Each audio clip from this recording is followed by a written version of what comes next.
আপনারা দেখছেন পজিটিভ বার্তা platform. Think positive, be positive. নমস্কার, পজিটিভ বার্তার পর্দায় আপনাদের সকলকে অনেক অনেক স্বাগত। প্রতিদিনের মতো আমরা চলে এসেছি পজিটিভ বার্তার লাইভ অনুষ্ঠান নিয়ে। আমাদের সঙ্গে এখন উপস্থিত আছেন গোপাল দেবনাথ স্যার। তো ওনার সাথে আমরা কিছুটা সময় কাটিয়ে নেব ও কথা বলে নেব।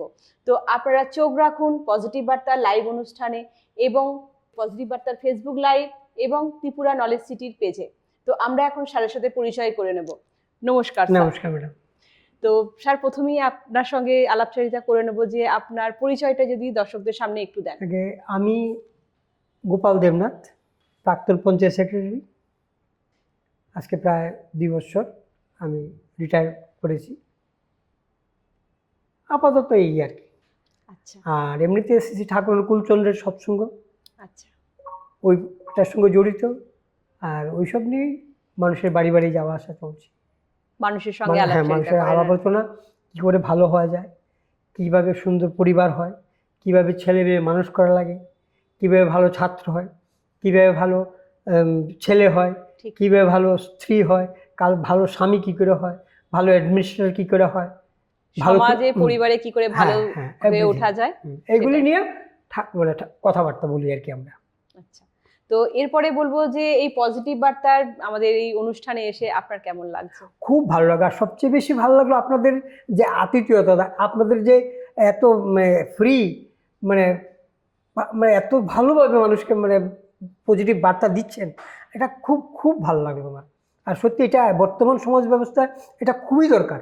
একদম তাই। হ্যাঁ। তো পজিটিভ বার্তা নিয়ে আপনি আর কি বলবেন? আমাদের ভবিষ্যৎ প্রজন্মে যারা আছে, তারা বড় হচ্ছে এবং যারা ভবিষ্যতের কাণ্ডারি, তাদের সম্বন্ধে কি বলতে চাইবেন যে পজিটিভটা কিভাবে নিয়ে তারা বড় হতে পারে? আমি বলবো পজিটিভ থাকার জন্য আমাদের পৃথিবীতে বহুত সোর্স রয়ে গেছে। যেমন বিভিন্ন ধর্মীয়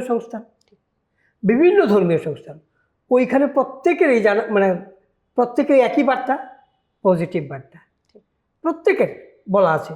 কিন্তু আমরা ওই সংস্থার সঙ্গে জড়িত থাকা সত্ত্বেও আমরা কিন্তু ওই পজিটিভ হতে পারছি না। কেন পারছি না? এটা দুষ্টাকার কথায় কথা বলছিলাম একজনের সঙ্গে, যে বলছিলাম যে ধর্মের দোষ না আমার দোষ। কোনো ধর্মে তো ওরকম নেগেটিভ কোনো কিছু বলেনি, সব পজিটিভ। কি করে ভালো থাকা যায়, কী সমাজ ভালো থাকে, এভরিথিং। কিন্তু দেখা গেল যে না, হচ্ছে না। কেন? দুষ্টাকার। নিজেকে শুধরাতে হবে। হ্যাঁ, নিজেকে পজিটিভ হতে হবে। হ্যাঁ, প্লাস গাইড লাগবে একজন। যেমন আপনার মেডিকেল কলেজ, আপনাদের মেডিকেল পড়াচ্ছেন, মেডিকেলের বই কিন্তু ওই আমাদের লাইব্রেরিতে পাওয়া যায়। কিন্তু এতে কিন্তু আমি ডাক্তার হয়ে উঠবো না। ডাক্তার হতে গেলে ওই আপনি শান্তিনিকেতন বলুন আর আমাদের ত্রিপুরা মেডিকেল কলেজ বলুন, আমাকে অ্যাডমিশন নিতে হবে। ঠিক, একদম তাই, তাই না? আর এই ভর্তি হয়ে শুধু ভর্তি হলে চলবে না। ওই আমার যে গাইড টিচার যিনি আছেন, ওনাদের কথা মতো ওনারা যেভাবে বলেন সেইভাবে যদি আমি চলি না, তাইলে আমি ভালো ডক্টর হতে পারবো। ঠিক তদ্রুপ আমি যদি সঠিক মানুষ হতে চাই, সঠিক এভরিথিং, সঠিক মানুষ বলতে আর মানুষের যে অনেকগুলো, আমরা কেউ প্রফেসর, কেউ টিচার, কেউ বিজনেসম্যান, কেউ রাষ্ট্রপতি নেতা, অ্যাডমিনিস্ট্রেটর হতে পারি। কিন্তু ওইভাবে আমি যদি আমার গুরু না থাকে, আমার যদি গাইড না থাকে, তাহলে আমি সঠিকভাবে ঘুরতে পারবো না। এর জন্য প্রত্যেকের দরকার যে যাকেই ভালোবাসি, যাকেই শ্রদ্ধা করি, তার মোতাবেক যে যাকে আমি গাইড হিসাবে বা গুরু হিসাবে আমি যদি মানি, তার ওইভাবে যদি চলি, তাহলে আমি প্রকৃত মানুষ এবং পজিটিভ মানুষ হয়ে সমাজের মঙ্গল করতে পারবো। নিজের মঙ্গল যেমন হবে, সমাজের মঙ্গল হবে। ঠিক, একদম ঠিক কথা বলেছেন আপনি। তো স্যার, এরপরে বলবো যে আপনি তো একজন এক্স পঞ্চায়েত কর্মী ছিলেন। তো এখান থেকে আপনাকে কিছু প্রশ্ন আমরা করতে চাই। তো আমরা জেনে নেবো সে কি কি নিয়ম, বা আমরা কি করতে পারতাম, বা কি কি আমাদের উপকারিতা লাগবে, বা আমাদের সমাজের যুব সমাজের জন্য কি কি ফেসিলিটি থাকা দরকার, বা আমাদের উন্নয়নের, গ্রামের উন্নয়নের কি কি দরকার, এগুলো একটু সম্বন্ধে আপনার সাথে আলাপচারিতা করে নেব। তো প্রথমেই বলবো যে পঞ্চায়েত সেক্রেটারি কাজকর্ম নিয়ে যদি একটু আমাদেরকে জানান। পঞ্চায়েত সেক্রেটারি একটা বিশাল ব্যাপার। এমনিতে চাকরিটা ছোট, কিন্তু আমাদের এক ট্রেনিংয়ের সময় আমাদের একজন অফিসার বিশেষ করে আমাকে বলছিলেন যে গোপাল, পঞ্চায়েত সেক্রেটারি কি জানো তো? প্রাইম মিনিস্টারের যে সেক্রেটারি আছে, একজন পঞ্চায়েত সেক্রেটারি তাই। একজন চিফ মিনিস্টার যেরকম, তার যে চিফ সেক্রেটারি আছে, পঞ্চায়েত সেক্রেটারি গ্রামের একজন সেক্রেটারি। কিন্তু একটা গ্রাম একটা দেশ বলতে পারো, একটা রাজ্য বলতে পারো। ঠিক। তুমি ইচ্ছা করলে সমাজের জন্য বহুত ভালো ভালো কাজ করতে পারো। এখন ওই কাজ করতে গিয়ে আমাদের শুধু কিছু রুলস মেনটেন করা লাগে, যে গভর্নমেন্টের যে নিয়ম নির্দেশিকা এটা মেনটেন করতে হয়। তো মেনটেন করতে গিয়ে সমাজ ব্যবস্থা মানে আমাদের যে গ্রাম, সেই গ্রামে অ্যাকচুয়ালি ওই রকম মানে যেরকমভাবে ঠিক ঠিক বলা হয়, এখানে গ্রাম অনুযায়ী স্থান কালপাত্র ভেদে একটু চেঞ্জ করে করতে হয়। তো ওই জায়গাতে যদি ওই রকম পজিটিভ চিন্তা ভাবনা থাকে, তাইলে খুব সুন্দরভাবে, যেমন নিজের কিছু ওই যে মানুষের প্রত্যেকে তো মানুষ, আমরা সবাই কাজের পাশাপাশি একটা নিজের একটা পজিশন বা যাই হোক সমাজে একটা প্রতিষ্ঠা বা ইত্যাদি মানুষের চায়। ঠিক। এটা কিন্তু থাকে একদম সবাইকারই থাকে। হ্যাঁ, তো এটাও কিন্তু এখান থেকে নেওয়া যেতে পারে, কিন্তু ওই মানসিকতা পজিটিভ মানসিকতা থাকতে হবে, ঠিক, নতুবা হবে না। যদি এক নম্বর ভয় থাকে, হবে না। যদি কোনো আদর্শ না থাকে, হবে না। কারণ যার আন্ডারে কাজ করবো আমি, তিনি কে? তিনি একজন সেক্রেটারি, তিনি একজন প্রধান হতে পারেন, অথবা এডিসি হলে চেয়ারম্যান হতে পারেন। তো কখনো কখনো আমি এরকম পেয়েছি, উনি একজন আদর্শ মানুষ, অর্থাৎ প্রধান। উনি আদর্শ মানুষ যদি হন, আপনি যেমন সমাজের প্রতিটা মানুষের মঙ্গল করতে পারবেন, সরকারের মঙ্গল, সরকারেরও মানে উন্নয়নমূলক কাজ আপনি করতে পারবেন, প্লাস নিজেরও হবে। কিন্তু আমরা নিজে পজিটিভ না থাকাতে, পজিটিভ বলতে আমি এটুকু বারবার বলছি, পজিটিভ বলতে অনেস্টি, কাজ করার মানসিকতা, সৎ মানসিকতা, সৎ ভাবনা, হ্যাঁ, এগুলি থাকতে হবে। এগুলি থাকলেই সম্ভব। ঠিক আছে, মেইনলি পঞ্চায়েতের যে কাজগুলি সম্বন্ধে সেটাই আপনাকে জানতে চাইছিলাম। তো এরপরে আপনার কাছে পরবর্তী প্রশ্ন যেটা করে নেবো আমরা, যে বর্তমানে আপনি কি কি দায়িত্ব পালন করছেন? এখন তো আমি আপাতত রিটায়ারমেন্টে আছি। তো এখন আমি আমার পারিবারিক কিছু কর্ম আছে, ছোটো ছোটো একটু গাছগাছালি লাগানো ইত্যাদি। হয়তো রাতে ধর না 3:30-3টার দিকে উঠি, একটু নাম ধ্যান করি, একটু শরীরচর্চা একটু করি। সকালবেলার প্রেয়ার আছে, আমাদের ঠাকুরের প্রার্থনা হয়। ওই প্রার্থনাটা করলে ওই যে পজিটিভ বলছিলেন আপনারা, দেখেন এই প্রার্থনা, এই প্রেয়ার, এই যে নাম ধ্যান করে, নাম ধ্যান মিনস মেডিটেশন। আজকে বিভিন্ন জায়গায় আপনার পত্র পত্রিকা বা আমাদের যে মিডিয়া আছে, এগুলো দেখবেন এইগুলো নিয়ে হচ্ছে রামদেব এগুলি করাচ্ছে, অনলাইনে মেডিটেশন করা। এগুলি আমরা করতে পারি, আমাদের পজিটিভ থিঙ্কিং আসবেই। হ্যাঁ, শরীরও ভালো থাকবে। হ্যাঁ, আমি করি। হ্যাঁ, হয়তো রেগুলার হয়তো আমার একটু বিভিন্ন কারণে হয়তো একটু এদিক সেদিক হয় টাইম, কিন্তু করি। তো প্রার্থনা মানে একটা ব্যায়াম। প্রার্থনা মানে আমরা একটু সাউন্ড করে আমরা প্রেয়ার করি। এটা একটা আমাদের ঠাকুর বলতে এটা ওই যে পজিটিভ বার্তা যেতে গেলে ওইটা লাগবে, এটা করি। ঠাকুরের একটা বই পড়া হয়, ঠাকুরের বিভিন্ন ধরনের বাণী বই পড়া আছে। আমি বলবো যে সবাই যেন যে যা ঠাকুরের দীক্ষিতে থাকুন, যে কোনো আদর্শ নিতে হবে, প্রত্যেকে ওনাদের যে যা যা বলা ওইগুলি করতে হবে, ফলো করুন। হ্যাঁ, ফলো করুন প্লিজ, আপনাদের কাছে অনুরোধ আমরা রইল যে প্রত্যেকে যে যার দীক্ষিত, একদম আপনারা প্রত্যেকে তার সেই ঠাকুরের কথাগুলি আছে বলা আছে, আমি সবার কাছে আমার এই একটা অনুরোধ, যে যেখানেই দীক্ষিত থাকুন, যে যেখানেকে আদর্শ ভালোবাসুন, প্রত্যেকে এটা করলে ওনাদের জীবনের উন্নয়ন হবেই হবে। ওনারা যা যা বলেছেন প্রত্যেকেই আমাদের মঙ্গলের জন্য বলেছেন, আমরা যেন ভালো থাকি, আমরা যেন সুস্থ থাকি, দেশ দোষ সবাই যেন ভালো থাকি। আর আমরা ভালো থাকলেই দেশ ভালো হবে, সমাজ ভালো হবে, সব ভালো হবে। একদম ঠিক তাই, একদম তাই। তো এরপরে আপনার কাছে নেক্সট যে প্রশ্নে চলে যাব, সেটা হচ্ছে গ্রামের কোন কোন উন্নয়নমূলক প্রকল্প বর্তমানে চালু আছে আপনি মনে করছেন? অনেক, গভর্নমেন্টের তো এত কিছু মানে স্কিম, তো সবচেয়ে সমস্যা হয়েছে স্কিমগুলো এত সুন্দর সুন্দর স্কিম, আমরা অনেকেই জানি না স্কিমগুলো সম্বন্ধে। তো সাধারণ মানুষের অবগতির জন্য যদি একটু বলে দেন। আসলে এগুলি সবগুলি তো আমার মনে নেই, কারণ আমি অ্যাকচুয়ালি প্রায় বছর 2 হয়ে গেল তো আমি রিটায়ারমেন্টে এসেছি। তবে এত সুন্দর সুন্দর স্কিম, এই প্রত্যেক স্কিমগুলি যদি জনগণ সঠিকভাবে পালন করে মানে করে এবং সচেতন আছে যারা, এই সচেতন তারা সঠিকভাবে নেই, এটা একটা জিনিস।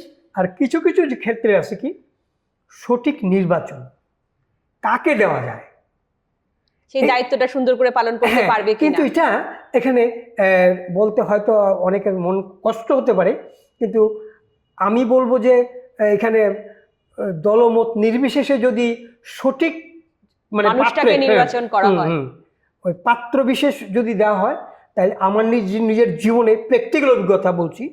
একবার ব্লক থেকে আমাকে একটা একটা স্কিমে একটা বিশাল অ্যামাউন্ট দেওয়া হয়েছে। আমি তখন হেজামারা ব্লকে ছিলাম। বিডিও সাহেব আমাকে দিলেন একটা কাজ করার জন্য। কাজটা করতে গিয়ে ফিল্ডে গিয়ে আমার একটু সমস্যা হলো। তো ফিল্ডের সমস্যা হলো, বলে আমি এইভাবে হলে আমি কাজ করতে পারবো না।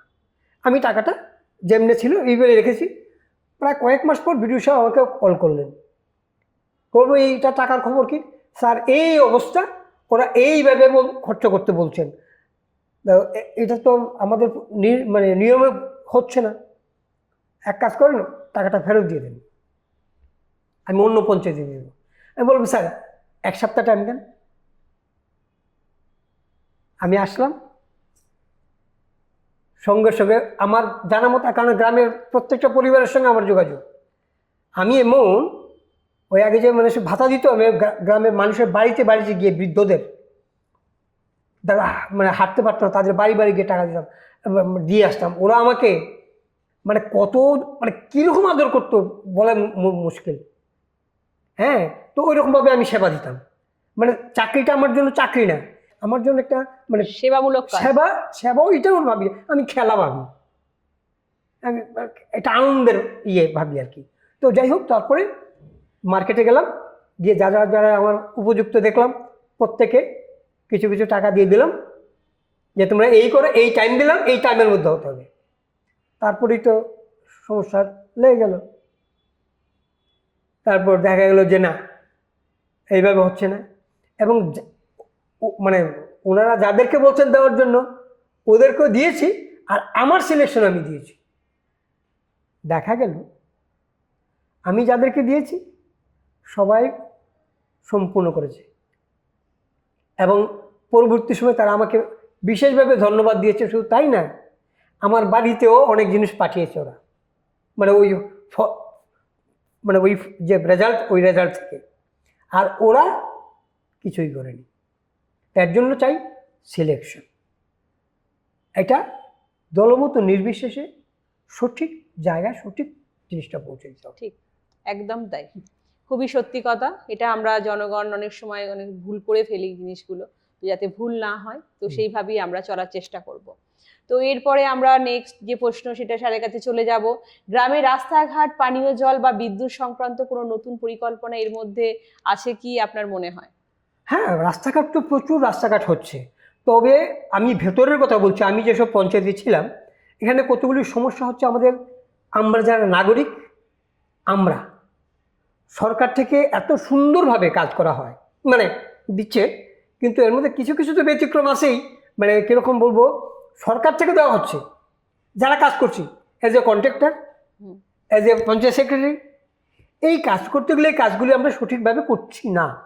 কিছু কিছু ক্ষেত্রে, সবাই না, ঠিক, কিছু কিছু ক্ষেত্রে, যার দরুন ওইটা লংজিভিটি হচ্ছে না, নাম্বার 1। নাম্বার 2, দেখা গেলো রাস্তা আমরা করছি, সরকার সুন্দর রাস্তা করে দিচ্ছে, পিচ রাস্তা ভালো করেছে। দেখা গেল আমি পাশের জমির মালিক, আমি রাস্তায় বাঁধ দিয়ে দিলাম, অর্থাৎ জলটা রাস্তা থেকে আর ড্রেনে গেল না, এই রাস্তাটা তখন নদী হয়ে গেল, রাস্তায় জল জমে যাচ্ছে। হ্যাঁ, এই করছে, ওদেরকে কিছু বলাও যাচ্ছে না। তা এখানে রাস্তা করার পাশাপাশি সঙ্গে সঙ্গে যদি ড্রেন না করা হয়, ড্রেন রাস্তা করবেন, রাস্তার সঙ্গে সঙ্গে রাস্তার আগে ড্রেন করতে হবে, তারপরে যদি রাস্তাটা ঠিক থাকে না, দেওয়া ওই রিপেয়ার, কদিন পর রিপেয়ার, কদিন পর রাস্তা ভেঙে যাবে, তারপরে ওরাই আন্দোলন করে, যারা রাস্তাটা নষ্ট করার মানে নিয়েছে মানে পরিকল্পনা, হ্যাঁ, ওরাই আবার আন্দোলন করে রাস্তা ঠিক করে। এটা হচ্ছে আমার পঞ্চায়েতে আমি অনেকবার করেছি।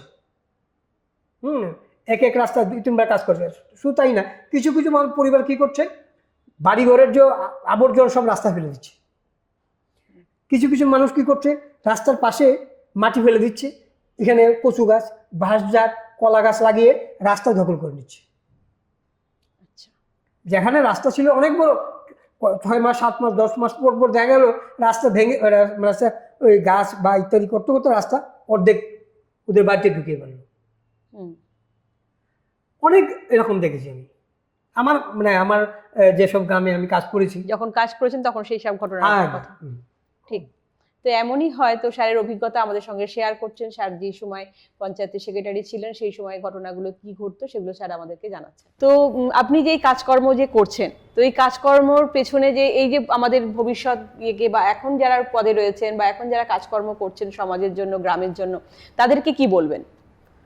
আমি সবার কাছে একটাই অনুরোধ জানাবো যে আপনারা প্রত্যেকে একজন আদর্শ মানুষ হিসাবে যা যা করতে হয় কাজগুলি সেইভাবে করলে আমি আশা করব যে আগামী দিনে আমাদের সেই ত্রিপুরা বলেন, ভারতবর্ষ বলেন, বিশ্ব বলেন, আমরা সবাই সুন্দর একটা দেশ গড়তে পারবো। একদম, খুব সুন্দর কথা। তো স্যার খুব সুন্দর একটা কথা বললেন আমাদেরকে। তো এরপরে আসবো স্বাস্থ্য ও শিক্ষার ক্ষেত্রে পঞ্চায়েত কি কি উদ্যোগ নিচ্ছে, বা আপনি যে সময় ছিলেন সেই সময় কি উদ্যোগ নিয়েছে বা বর্তমানে কি উদ্যোগ নেওয়া হচ্ছে সেটা যদি একটু আমাদের আলোচনার মাধ্যমে বলতেন। অ্যাকচুয়ালি দেখেন, আমার সবটা মনে নেই, তবে পঞ্চায়েতের মানে অর্থাৎ একটা মানুষের যা যা দরকার জন্ম থেকে মৃত্যু পর্যন্ত সেই পঞ্চায়েত ডিপার্টমেন্টে সব গভর্নমেন্ট করা আছে, সব কিছু বাদ নেই। তো সঠিক ওই যেটা বলছিলাম, সঠিক ইউটিলাইজেশন হয় না, করা লাগবে। আচ্ছা, করা লাগবে। আর করার জন্য সেই মানসিকতা দরকার। শুধু মানসিকতা থাকতে পারে, আগে নিজের আদর্শ থাকতে হবে, নিজে আগে মানে আদর্শ কেন্দ্রিক হতে হবে। নিজের আদর্শ কেন্দ্রিক হলেই সম্ভব, নতুবা ওই অ্যাডজাস্ট হয়ে যাবে সব। কিন্তু আদর্শবান হতে হবে। আদর্শবান মানে এই না যে আমি একজনকে অপমান করবো, আরেকজনকে ছোট করবো, তাই না। ওনাকে বুঝাতে হবে। যেমন আমি আমার প্রধানকে বুঝিয়েছি কেন ওইটা করা, এটা কিভাবে করতে হবে। অনেক সময় অনেক প্রধান আমাদের থেকে অনেক অনেক বেশি বুঝে, ওনাদের থেকে আমি শিখি। আবার কিছু কিছু প্রধান পেয়েছি বা চেয়ারম্যান পেয়েছি, ওনারা হয়তো আমাকে বিশ্বাস করেন আমি যেভাবে বলেছি, কারণ আমার একটাই ছিল যে সমাজের উন্নতি, মানুষের মঙ্গল, সমাজের সেবা। কারণ সেবা বলতে দেখেন, সেবাটা অ্যাকচুয়ালি বলছি আমরা আসলে প্রত্যেকের জন্য, আমি আমার জন্যই করি। আমি আপনার জন্য কোনো সেবা যদি করি, এটা আমার জন্যই করলাম। আমি একা বাঁচতে পারবো না, আপনি ছাড়া আমি না। কিন্তু আমরা একে অপরের উপর নির্ভরশীল, এই ফিলিংসগুলি আসতে হবে। আমি কেন ওইভাবে করব, এর জন্য কিন্তু আগে চাই আমি কে। এই যে আপনি কথা বলছেন আমার সঙ্গে, আমরা একজনকে শুনতে পাচ্ছি কি করে, কান আছে বলে। যদি এখানে একটা গ্লাস দিয়ে দিয়ে কথা শুনবেন, শুনতে পারবেন না, তাই চোখের মতো ভ্যালু নেই। আপনি আমার দেখতে পাচ্ছেন, আমাকে আমি দেখতে পাচ্ছি, চশমা লাগিয়েছি, লাইটটা বন্ধ করে দিই, দেখবেন কেউ কাউকে? পারবো না। তাহলে আমরা এই যে কথা বলছি বা যাই করছি, অনেক গল্প হচ্ছে, কিন্তু এখন যদি দেখা যায় যে বায়ু নেই, অক্সিজেন নেই, আমরা কি থাকবো? এই যে কিছুদিন করোনা গেল, কোভিড, ওই কোভিডের সময় আমি ওখানে ডিউটি করেছি অনেক। এই কোভিডের মধ্যে আমি বাইক চালিয়ে, কারণ গাড়ি করে নেই, আমি কিন্তু ডিউটি করতে হয়েছে। এই যাদের কোভিড হয়েছে ওদের বাইরে যাওয়া লাগছে, ওদের খাবার দেওয়ার ব্যবস্থা করেছি, গাড়ি করে আবার হসপিটালে পাঠিয়েছি। তাইলে এই যে বিষয়গুলি কীরকম দেখেন, যে এই যে একটু আগে বললাম বায়ু বা ইত্যাদি, এখন প্রত্যেক জিনিসের ক্ষেত্রে আগে যেতে হতো আমার জন্মটা কীভাবে হয়েছিল, আমার মা বাবা জন্ম দিয়েছে। তা আমাদের রবীন্দ্র, আমি তো ঠাকুর অনুকূল চলে দেখি না, রবীন্দ্র আমার ছেলেকে বলছে, এই তুই তো তোকে তো তোর মা বাবা জন্ম দিয়েছে তাই না, বলে আগে তো বলতো হাত পা নাক চোখ মুখ কান এগুলি মা বাবা বানিয়েছে, বলে আগে না। কে বানিয়েছে? বলে আগে। তাহলে এগুলি কি পিতৃ প্রবৃত্তির কাজে লাগা ভালো, না ইষ্টের কাজে লাগা ভালো? ইষ্ট কাজ মানে মঙ্গল, ভালো কাজ। তাহলে আগে ওই জিনিসটা যদি জানি আমি কে, আমার কি যোগ্যতা, কি ক্ষমতা আমার, তখন আমি বুঝতে যে না, আমার ডিউটি সবার কাজ করা আমার ডিউটি, আমার জন্মটাই এদের জন্য হয়েছে। ওই অনুভূতি যদি আসে, আমরা তো সীমাবদ্ধ, আমরা তো এই গণ্ডির একটা ছোট্ট সীমার মধ্যে থাকি। আমি, আমার পরিবার, আমার বাউন্ডারি, আমার স্কুল মানে বাড়ির বাউন্ডারি, এর বাইরে আমি চিনি না, আমার জন্য ব্যস্ত। কিন্তু ঠাকুর বলছেন যে তোমার ছেলের মঙ্গল যদি চাও, তার আগে প্রতিবেশীর ছেলের মঙ্গল করো। আর প্রতিবেশীর ছেলে যদি ভালো হয়, তোমার ছেলে খারাপ হতেই পারবে না। ও যদি খুব খারাপ কিছু করে, ও কিন্তু তোমাকে বলে দেবে, আঙ্কেল ও কিন্তু এইভাবে চলছে, আমাদের এইভাবে বলেছেন। তো প্রত্যেকেই, আমি এটা বলবো যে প্রত্যেকের যে আদর্শে থাকুন, আমার বারবার একটাই কথা, ঠিক ওনাকে মানেন, উনি যেভাবে বলছেন ওইভাবে সমাজ সেবা করেন, পরিবারের সেবা করেন, দেশের সেবা করেন, সব কিছু ওইটার উপর নির্ভর করেন। তাহলে দেখবেন আমরা সবাই সুন্দর হব। ইষ্ট ছাড়া আমরা কেউই কিছু করতে পারি না, এটা অস্বীকার করার জায়গা নেই। তো নেক্সট আমরা আসবো স্যারের কাছে আরো একটি প্রশ্ন নিয়ে, যে পঞ্চায়েতের কাজকর্মে যে স্বচ্ছতা রাখার জন্য কি কি ব্যবস্থা নেওয়া হচ্ছে? গভর্নমেন্ট থেকে তো প্রচুর ব্যবস্থা করা হচ্ছে এর জন্য। যেমন আপনার অডিট হচ্ছে, মিনিমাম বছরে 4-5টা অডিট হচ্ছে। আচ্ছা, এই অডিট জিনিসটা কি আমরা একটু জেনে নেব? অডিটটা হলো যে কাজগুলি সঠিক হচ্ছে কিনা, প্রথম হলো হিসাব রাখা, হিসাবের মধ্যে কোনো গরমিল আছে কিনা। আবার থার্ড পার্টি যেটা করতেছে, গ্রামে গিয়ে একবার কাজের গুড়ায় গিয়ে কাজ দেখা হচ্ছে, কোনো ফাঁকি দেওয়ার কোনো জায়গা নেই। এখন যদি কোনো অ্যাডজাস্টমেন্টের ব্যাপার থাকে, তাহলে এক্সকিউজ, আমি কিছু বলতে পারবো না, কোনো ক্ষেত্রে যে হচ্ছে না জানা, কিন্তু সঠিক মানে অর্থাৎ কোনো মানে যদি না হয়, এর জন্য অডিট বিভিন্ন গভর্নমেন্ট অডিট আছে, সেন্ট্রাল অডিট আছে, আমাদের ডিপার্টমেন্টাল অডিট আছে, তারপরে থার্ড পার্টি অডিট এটা আছে, মানে এটার জন্য সব ব্যবস্থা করা আছে। হ্যাঁ, কারণ বছরে এরকম 4টে অডিট হচ্ছে। তাছাড়া ওই সোশ্যাল অডিট বলছে, সোশ্যাল অডিট জনগণ দ্বারাও আবার অডিট হচ্ছে, এরকমও হচ্ছে, মানে ফাঁকি দেওয়ার কোনো জায়গা নেই। তাছাড়া সব গভর্নমেন্ট এখন কি করছে, ওই জিও টেকিং হচ্ছে। আমরা আগে কি হতো, একটা কাজকে 2-3বারও করা হয়েছে, এরকম রেকর্ড আছে, আমারই হয়েছে। যেমন রেগার কাজ করেছি, পুকুর প্রথমবার দেখা গেল এমন কাজ হলো, না জমি না পুকুর, তো পরবর্তী আবার করা হয়েছে। তো তখন আবার ওই জিও টেকিংটা ছিল না, এখন জিও টেকিং হচ্ছে। মনে হচ্ছে যে জায়গার কাজ এটা একবারই হবে, আর ওইটা এখান থেকে সব গভর্নমেন্ট, সেন্ট্রাল গভর্নমেন্ট পর্যন্ত দেখা হচ্ছে। আবার অনলাইন অডিট হচ্ছে, মানে কোনো ফাঁকি দেওয়ার কোনো জায়গা নেই। আর ওই একটা ফাঁক তো থাকেই, এটা আমি জানি না, শুনি আর কি, ফাঁক আছে। আর যে স্বচ্ছতার ব্যাপারটা, এটা কি? স্বচ্ছতাই তো বললাম, স্বচ্ছতা মানে আপনি কোনো কাজ ফাঁকি দিতে পারবেন না। আচ্ছা, বিভিন্ন ধরনের অডিট আছে, এবং যে অডিটগুলো আগে শুধু কাগজপত্রের অডিট ছিল, তো এখন এটাও না, এখন প্র্যাকটিক্যাল অডিট হচ্ছে।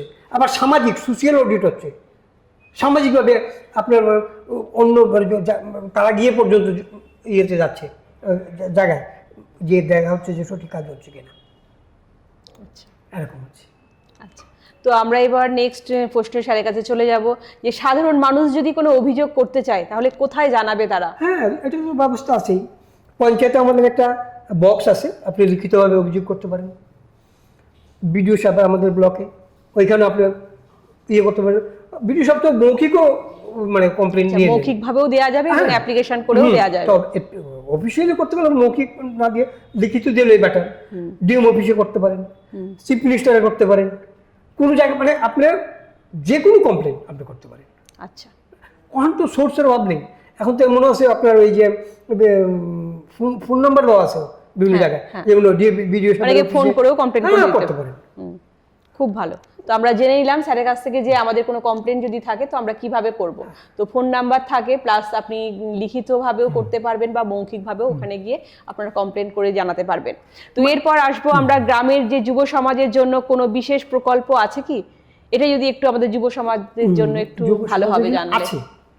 আছে, কিন্তু ওইগুলি অ্যাকচুয়ালি কি ওই যুব সমাজ যারা আসলে এখানে নিয়ে আমার একটু বলতে একটু দ্বিধা লাগে, আবার হয়তো অনেকে খারাপ মানে ভাবে আর কি, যে সরকার থেকে তো প্রচুর সুযোগ সুবিধা এখানে আছে, বিভিন্ন ধরনের স্কিম আছে, এই স্কিমগুলির মাধ্যমে অনেক কিছু, তারপরে ওই যে আপনার কী কয় এডুকেশন স্কিম, যেমন আপনি কোনো কাজ করতে চান, কী কাজ করতে চান তার জন্য ট্রেনিংয়ের ব্যবস্থা, এবং প্রতিটা সময়ে ইলেকট্রিক কাজ করতে ইলেকট্রিশিয়ান, তারপরে আপনার যদি গাড়ির ড্রাইভিং, তারপরে আপনার মানে যে যত ধরনের প্রফেশন আছে সবগুলোর জন্য সরকার থেকে শেখানো হয় পয়সা ছাড়া। এবং শিখবেন যে এর জন্য ওই আপনার প্রত্যেক দিনের খাওয়া খরচ হচ্ছে, গাড়ি ভাড়া থেকে শুরু করে মানে সব কিছু দেওয়া হয়। আচ্ছা, এগুলো যে শেখানো হয় এটা কিভাবে তারা যোগাযোগ করবে বা কোথায় যাবে, কোথায় গিয়ে খবরটা পাবে তারা? না, তাদের যাওয়ার দরকার নেই তো, এটা প্রত্যেকটা ব্লক থেকে আমাদের পঞ্চায়েতকে জানানো হয়। পঞ্চায়েত মিটিংয়ে আমরা প্রধানদের জানাই। তো যুবকরা যদি জানতে চায় তাহলে পঞ্চায়েতে যেতে পারবে। ওইখান থেকে প্রধান ওই আপনার মেম্বারদের মাধ্যমে গ্রামের যুবকদেরকে জানানো হয়। তবে আমি সব গ্রামের কথা বলছি না, আমি যেসব গ্রামের কাজ করি দেখা যাচ্ছে এখানে কিছু কিছু আসলে মানে এখন তাদের ইনকামটা এখন চাই। হ্যাঁ, যেমন রাবার বাগানে কাজ করছে প্রচুর যুবকরা, কাজ করছে, সঙ্গে সঙ্গে পয়সা পাচ্ছে, কিন্তু ওই ট্রেনিংটা 2 মাসের ট্রেনিং, 6 মাসের ট্রেনিং, 8 মাসের ট্রেনিং, 1 বছরের ট্রেনিং, হয়তো এখানে ছোট্ট একটা ভাতা দেওয়া হচ্ছে, ওরা যাচ্ছে না, ওরা শিখতে যাচ্ছে না, ওই সময়টুকু তারা ব্যয় করতে, মানে এখন তারা ওই যে পজিটিভিটি ভিতরে মানে এখনটাই। আর আগামী ভবিষ্যতের জন্য আমি কি করব, আজকের দিনটা তো এরকম থাকবে না, আগামী দিনে আমার বয়স বাড়বে বা ইত্যাদি ইত্যাদি, আমার ভবিষ্যতে আমার একটা নির্দিষ্ট একটা কিছু থাকতে হবে, তো ওই রকম যে চিন্তা ভাবনা তাদের এখনো ঢুকে নেই। তাদের আসলে ওই জিনিসটা তাদের মধ্যে দিতে হবে যে আমি একটা মানে অর্থাৎ কী করি ইস্টিমেট, আমরা কাজ করতে গেলে একটা ইস্টিমেট নেই তো, ঠিক একটা গন্তব্য, যেটা আমাদের একটা জীবনের একটা গন্তব্য থাকবে, যে আমি আসলে আমার গন্তব্যটা কি। আমরা বয়সটাকে যদি ভাগ করি যে এই পর্যন্ত আমি পড়াশোনা, এই পর্যন্ত আমি পড়াশোনার পরবর্তী সময় যে ব্যাপারটা চাকরির জন্য যে এটাতে কি কয় ট্রেনিং নেব আর কি, চাকরির জন্য প্রিপারেশন নেব, মানে এইগুলি, তারপরে আমি একটা নির্দিষ্ট পিরিয়ড ইনকাম করবো, তারপরে এইরকম একটা তাদেরকে জানানো দরকার, মানে তাদেরকে বোঝানো দরকার যে আগে স্কিলটা তৈরি করে নেন, তারপরে স্কিল, ওই স্কিলটা নেই মানে সবচেয়ে বড় স্কিল। আর স্কিলের পাশাপাশি ওই জিনিসটা যেটা মেন্টালিটি, যে ওইটা যদি দেওয়া যেত, কারণ আমি আমার জীবনে আমার জানা আছে আমি অনেককে বিভিন্ন ট্রেনিংয়ের জন্য নাম দিয়েছি ইত্যাদি, কিন্তু দেখা গেল ট্রেনিং ওরা যায়নি। আবার অন্য কেউ ও চাইছে শিখতে, ও সুযোগ পাচ্ছে না, ও চাইছে সুযোগ পাচ্ছে না, ও আবার বেশি টাকা দিয়ে প্রাইভেট শিখছে। আবার এখানে একটা কথা আছে, গভর্নমেন্ট যেখানে শেখানো হচ্ছে মানে বলবো এইখানে একটা ডিফেক্ট আছে, ওইখানে যারা শেখাচ্ছেন ওনারা হয়তো ওই রকমভাবে গাইড দিচ্ছেন না। আবার প্রাইভেট যখন শেখানো হচ্ছে স্কুলের মতন আর কি, আমাদের সরকারি স্কুল আর প্রাইভেট স্কুল, তো ওইটা একটা বিষয় আমার মনে হয়। হ্যাঁ, এটা আমার মনে হয়। চাকরি করতে গেলে বা জীবনে প্রতিষ্ঠিত হতে বা কোনো লক্ষ্য পূর্ণ করতে হলে আগে নিজের স্কিল ডেভেলপ করুন, এবং যার যা লক্ষ্য সেই লক্ষ্যটা নিয়ে এগিয়ে যান, দেখবেন ঠিক আপনি কিছু না কিছু করতে পারবেন। তো এটাই লক্ষ্য আমাদের, তো এটাই করবেন। তো ইচ্ছেটা পজিটিভ থাকতে হবে, অবশ্যই সেটা পজিটিভ থাকতে হবে। তো এরপর আমি স্যারের কাছে চলে আসবো যে আপনার মতে আগামী 5 বছর গ্রামের সব থেকে বড় চ্যালেঞ্জ কি হতে পারে এবং তা করে কাটিয়ে উঠতে কি করা উচিত? এটা একটা বিশাল ব্যাপার, কিন্তু আজকে এমন একটা যুগে আমরা পৌঁছেছি, যেমন ফোন প্রত্যেকের হাতে হাতে। ঠিক, আমরা তো তখন জানতাম না এগুলি, আস্তে আস্তে আমরাও শিখে নিয়েছি। তো দেখলাম যদি কেউ নিজেকে যেদিকে নিতে চায়, এই ফোনের মধ্যে সব কিছু আছে। ভালোটা যেমন আছে, খারাপটাও আছে। ঠিক। আমি কি নেব? একটু আগে আমরা বলছিলাম স্কিল ডেভেলপমেন্ট, প্রচুর ব্যবস্থা আছে দেখলাম এটার মধ্যে। আমার ছেলে আমাকে দেখালো, বাবা তুমি কি চাও, দেখো তুমি যা শিখতে চাও এখানে সব আছে, ইচ্ছা থাকতে হবে শুধু। তোমার যদি ইচ্ছা থাকে তুমি করতে পারো। আর চ্যালেঞ্জ হলো নেশা 1 নম্বর, 2 নম্বর আদর্শ নাই। আদর্শ এখন মোবাইল, আর মোবাইলের কোনটা আমরা সিনেমা দেখতাম বলো আগের দিনে খুব সিনেমা দেখতাম, তো সময় খুব সিনেমা দেখতাম আমি। তো বিশেষ করে আগরতলায় 4টা হল ছিল, তো আমরা 4টা হলে মানে একদিনে 4টা বই দেখতাম, এরকম রেকর্ড আছে আমার। কিন্তু আমরা নায়কের অভিনয়টা নায়কের খুব প্রশংসা করতাম, কিন্তু হল থেকে বেরিয়ে ব্যবহার করতাম ওই ভিলেনেরটা, মানে আচরণে ভিলেন, কিন্তু প্রশংসা করতাম ইয়েকে, তাই তো? আজকে এই মোবাইলে যেমন ভালোটাও আছে, খারাপটাও আছে। মানুষ আমরা নিচ্ছি কোনটা? ওই কি জানি হাসি ঠাট্টা এইসব, মানে যেগুলো কোনো বেজ নেই, যেগুলো মানে কোনো আমাদের জীবনে কাজে লাগবে না। তাছাড়া এগুলিতে আমার কোনো লাভ হচ্ছে না। আমি বলবো যুবক ভাইদের, তোমরা ওই রকম কিছু শিখো, ঠিক, যেটা তোমার কাজে লাগবে। একদম মোবাইলটা ভালো কাজে ইউজ করুন, এবং যেটা কাজে লাগবে সেটা গ্রহণ করুন মোবাইল থেকে। ঠিক। আর হলো নেশাটা ওইগুলিতে লাগানো।